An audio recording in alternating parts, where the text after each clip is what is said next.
Hello అండి, ఎలా ఉన్నారు? బాగున్నారా? నేను మీ సుకన్య. ఈరోజు మన రెసిపీ వచ్చి హెల్దీ దోశలు అనమాట. ఓట్స్ దోశలు చాలా సింపుల్గా చాలా రుచిగా నేను మీకు చేసి చూపిస్తాను. అంతేకాదండి, చాలా కమ్మగా ఉంటాయి ఇవనేవి. హెల్త్కి కూడా చాలా మంచిది. వెయిట్ తగ్గేవాళ్ళు డైలీ తీసుకోవడం కూడా చాలా మంచిది. దీని తయారీ విధానం చూసేయండి ఒకసారి. ముందు ఒక గిన్నె తీసుకొని 1 కప్పు మినపప్పు తీసుకోవాలి.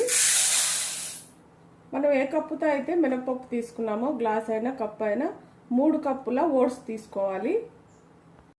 ఇప్పుడు మనం 3 గ్లాసుల ఓట్స్ తీసుకోవాలి.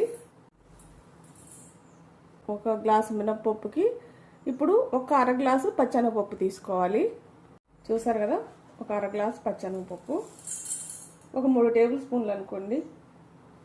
ఇప్పుడు దీంట్లోకి చిటికెడు మెంతులు వేసుకుందాం.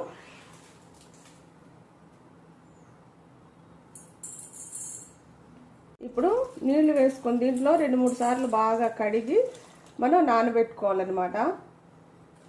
మనం దోశలకి ఎలా నానబెట్టుకుంటామో అలానే నానబెట్టుకోండి. బాగా ఒక 2 సార్లు 3 సార్లు కడిగి నీట్గా నీళ్ళు వేసుకొని నానబెట్టుకుందాం. మన పిండి రాత్రి మిక్సీ వేసి పులవబెట్టామన్నమాట. ఉదయాన్నే మన పిండిలో కొంచెం ఉప్పు వేసుకోవాలి, అలానే కొంచెం నీళ్లు వేసుకోవాలి. ఇప్పుడు వీటిని ఒకసారి కలుపుదాం.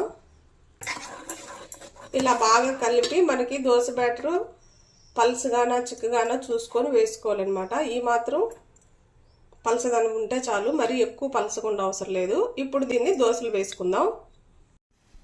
ఇప్పుడు మనం స్టవ్ వెలిగించుకొని పాన్ పెట్టుకొని కొంచెం ప్యాన్ వేడైనాక బాగా ఇలా టిష్యూతో కానీ గుడ్డతో కానీ తుడుచుకోండి. ఇప్పుడు దోశ వేసుకుందాం.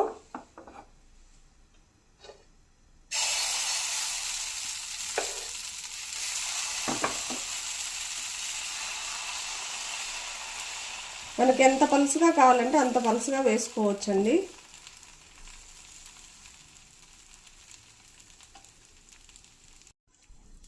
కొంచెం లైట్గా కారం చల్లుకుందాం. కొబ్బరి కారం నేను చల్లేది. మీరు కావాలంటే దీని మీద ఉల్లిపాయ, క్యారెట్ ఇవి కూడా వేసుకోవచ్చు. ఇప్పుడు నూనె వేసుకొని కాల్చుకుందాం. కొంచెం నూనె కానీ నెయ్యి కానీ వేసుకొని మంచిగా ఎర్రగా కాల్చుకోండి.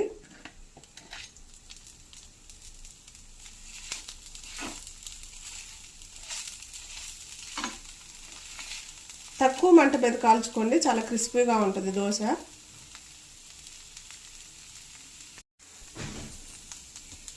చూసారు కదా, మన దోశ చక్కగా కాలిపోయింది. తీసేసుకుందాం.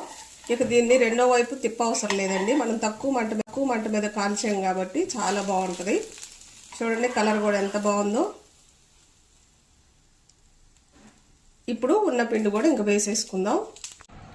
చూసారు కదా, మన దోశలు అయితే రెడీ అయిపోయినాయి. ప్లేట్లోకి కూడా తీసుకున్నాం. చూడండి ఎంత కలర్ బాగుందో.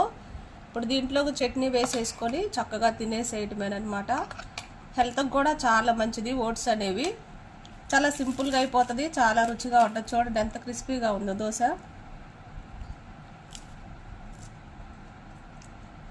కంపల్సరీగా ట్రై చేయండి. ఎలా వచ్చిందో కామెంట్ చేయండి. నా వీడియోస్ కానీ మీకు నచ్చినట్టయితే లైక్, షేర్, సబ్స్క్రైబ్.